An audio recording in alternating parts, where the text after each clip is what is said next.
Salem മീഡിയയിലേക്ക് എല്ലാവർക്കും സ്വാഗതം. വായിലിട്ടാൽ തന്നെ അലിഞ്ഞു പോകുന്ന നല്ല ടേസ്റ്റിയും സോഫ്റ്റും ആയിട്ടുള്ള ബോളി റെസിപ്പിയാണ് ഇന്നത്തെ വീഡിയോയിൽ. നമുക്ക് വീട്ടിൽ തന്നെ വളരെ എളുപ്പത്തിൽ നല്ല മധുരമുള്ള സോഫ്റ്റായിട്ടുള്ള ബോളി ഉണ്ടാക്കിയെടുക്കാം.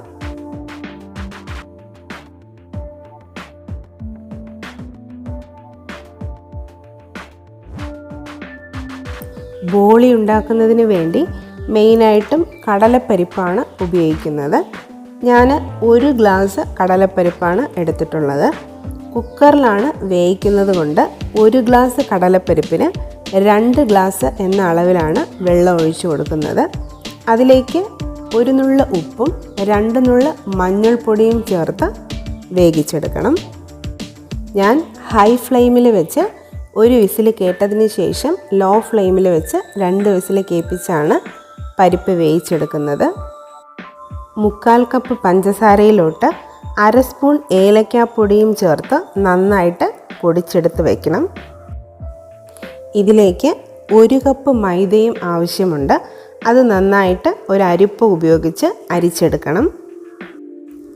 അരിച്ചെടുത്ത മൈദയിലോട്ട് 2 നുള്ള മഞ്ഞൾപ്പൊടിയും ആവശ്യത്തിന് ഉപ്പും നേരത്തെ നമ്മൾ പൊടിച്ചു വെച്ച 2 സ്പൂൺ പഞ്ചസാരയും 1 സ്പൂൺ നെയ്യുമാണ് ചേർത്ത് കൊടുത്തത്.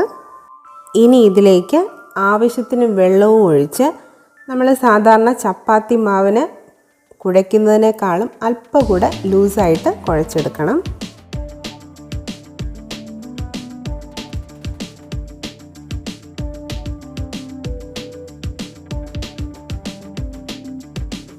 ഇതിലേക്ക് 1 സ്പൂൺ വെള്ളം കൂടെ ചേർത്ത് കുഴയ്ക്കാം.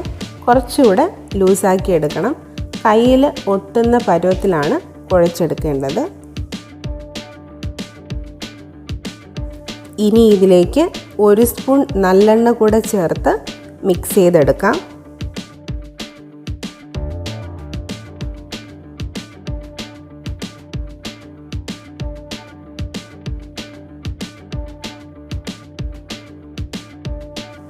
മാവ് നല്ല സോഫ്റ്റായി കുഴച്ചെടുത്തതിന് ശേഷം മാവ് ഇതുപോലെ ആ പാത്രത്തിൽ തന്നെ നിരത്തി വെച്ച് ഇതുപോലെ അത് മുഴുവനായിട്ടും നല്ലെണ്ണ സ്പ്രെഡ് ചെയ്ത് കൊടുക്കണം.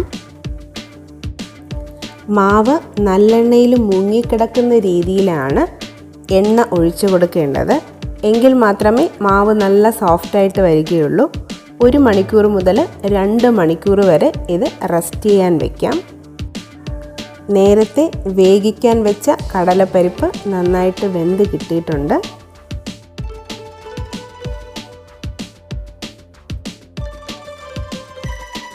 ഈ പരിപ്പിനെ ഒരു അരിപ്പയിലോട്ട് വെച്ച് കൊടുക്കാം. ഇത് നന്നായിട്ട് തണുത്ത് ഇതിൻ്റെ വെള്ളമെല്ലാം വാർന്ന് കിട്ടണം. പരിപ്പ് നന്നായിട്ട് തണുത്ത് കിട്ടിയിട്ടുണ്ട്. പഞ്ചസാര പൊടിച്ച ആ ജാറിലോട്ട് തന്നെയാണ് ഞാൻ പരിപ്പിട്ട് പൊടിച്ചെടുക്കുന്നത്. കുറച്ചായിട്ടിട്ട് നന്നായിട്ട് പൊടിച്ചെടുക്കണം. ഇതുപോലെ 2 or 3 തവണയായിട്ട് നമുക്ക് പൊടിച്ചെടുക്കാം.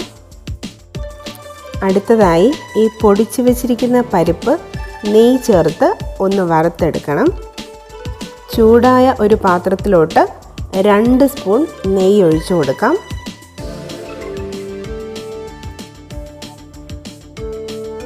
ഇതിലേക്ക് പൊടിച്ചു വെച്ചിരിക്കുന്ന പരിപ്പും കൂടെ ചേർത്ത് കൊടുക്കാം. ഇങ്ങനെ ചെയ്യുമ്പോൾ പരിപ്പിലുള്ള പച്ചമണവും മാറിക്കിട്ടും. അതിനകത്തുള്ള എക്സ്ട്രാ വെള്ളത്തിൻ്റെ കണ്ടൻറ്റും മാറിക്കിട്ടും.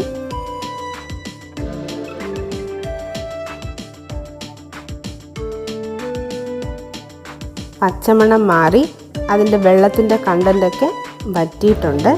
ഇതിലേക്ക് നേരത്തെ പൊടിച്ചു വെച്ച പഞ്ചസാര ചേർത്ത് കൊടുക്കാം.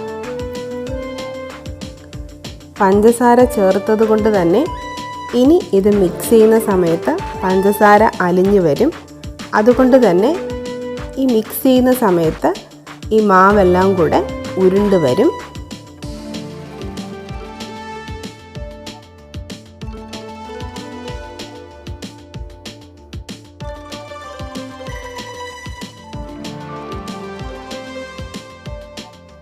ഇത് തണുക്കാൻ വേണ്ടി വേറൊരു പാത്രത്തിലോട്ട് മാറ്റി വയ്ക്കാം. നേരത്തെ റെസ്റ്റ് ചെയ്യാൻ വെച്ച മൈദ ഇപ്പോൾ 2 മണിക്കൂറായിട്ടുണ്ട്. ഇതിലുള്ള എക്സ്ട്രാ നല്ലെണ്ണ വേറൊരു പാത്രത്തിലോട്ട് ഒഴിച്ചു മാറ്റാം.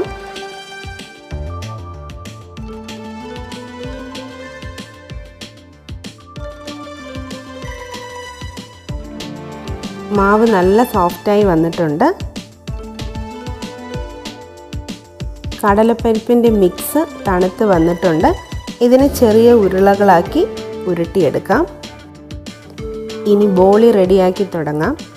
ആദ്യം നമ്മൾ കുഴച്ച് വെച്ചിരിക്കുന്ന മൈദ മാവിൽ നിന്ന് ഒരു ഉരുള എടുത്ത് ഇതുപോലെ കയ്യിൽ വെച്ച് നന്നായിട്ട് പരത്തിയെടുക്കണം. മാക്സിമം നൈസായിട്ട് പരത്താൻ നോക്കണം.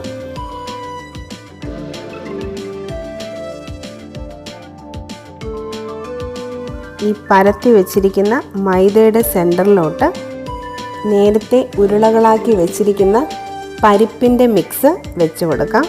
എന്നിട്ട് ഇതുപോലെ നന്നായിട്ട് പൊതിഞ്ഞെടുക്കണം. എക്സ്ട്രാ വരുന്ന മൈദ ഇങ്ങനെ മാറ്റി കൊടുക്കാം. പരിപ്പിൻ്റെ മിക്സ് പൊടിഞ്ഞു പോകാതിരിക്കാനാണ് മൈദയുടെ ലെയർ വയ്ക്കുന്നത്. തിന്നായിട്ടുള്ളൊരു മൈദയുടെ ലെയർ മതിയാകും. ഇനി ഇത് പരത്തിയെടുക്കണം. ആദ്യം കൈകൊണ്ട് പ്രസ് ചെയ്ത് ചെറുതായിട്ടൊന്ന് പരത്തിയതിന് ശേഷം അരിമാവിൽ മുക്കിയെടുക്കണം.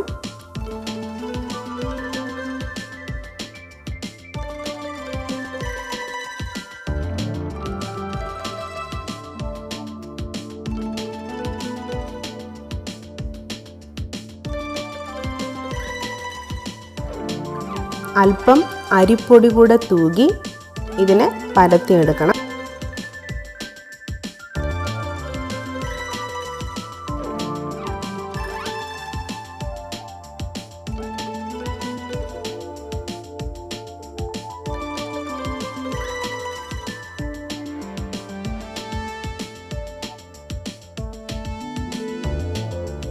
ഇനി ഇതിനെ ചൂടായ ദോശക്കല്ലിലോട്ട് ഇട്ട് കൊടുക്കാം. ഇതിൻ്റെ പുറത്ത് അല്പം നെയ്യ് തടവി കൊടുക്കാം.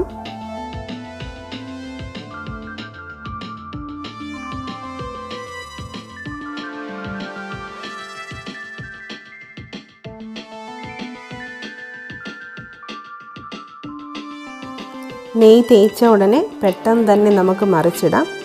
അല്ലെങ്കിൽ ഇത് ഒരുപാട് മൊരിഞ്ഞു പോകും. മൊരിഞ്ഞു പോയാൽ ഇത് കട്ടിയാവാൻ സാധ്യതയുണ്ട്. അതുകൊണ്ട് പെട്ടെന്ന് തന്നെ 2 സൈഡും മറിച്ചിട്ട് നമുക്ക് എടുക്കാം.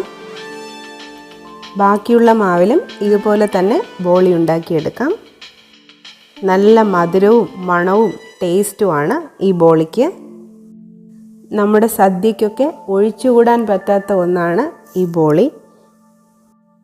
ഇനി നമുക്കിതുപോലെ വളരെ ഈസിയായും ടേസ്റ്റുമായിട്ട് നമ്മുടെ വീട്ടിൽ തന്നെ ബോളി ഉണ്ടാക്കി കഴിക്കാം.